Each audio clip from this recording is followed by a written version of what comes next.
Hi guys, umani nga pala ako ng alokbati at saka ng talbos ng kamote dito sa aking garden. At ito yung pinanggalingan niya, oh guys. Nalago na siya kasi maulan ngayon. Tapos yung alokbati, 2 paso ang meron ako. Ito guys yung alokbati ng 2 paso na lagi kong inuusbungan para mas lumago siya kasi yung usbong yung kailangan natin dyan. Ayan nga, marami na namang usbong. Ito yung mga nakuha ko kanina.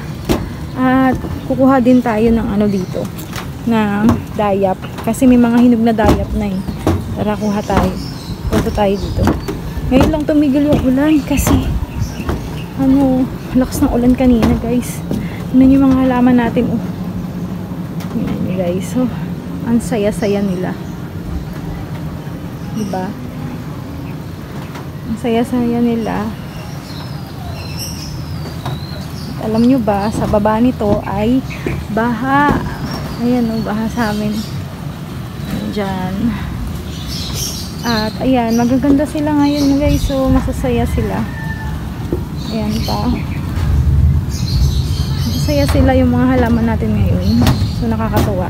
Ito na yung ating, baba muna natin dito yung ating nakuha. At kukuha tayo ng dayap ngayon. Ito yung dayap. Ito kasi hindi siya pwedeng tanggalin kapag hindi siya pwedeng anihin pag mainit. So malamig naman, alisin na natin. Ay, gumulong na. Ayan, nakadalawa na tayo. Pwede natin itong gawing juice. At ito pa. Ayan, natanggal na siya ng pusa kasi hinog na talaga. Meron pa din dito eh. Saan ba?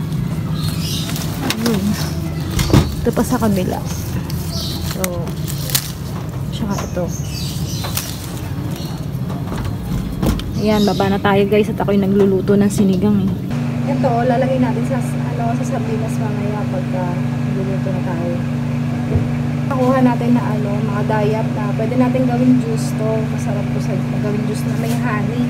Yan, masarap na. Parang lemon lang din.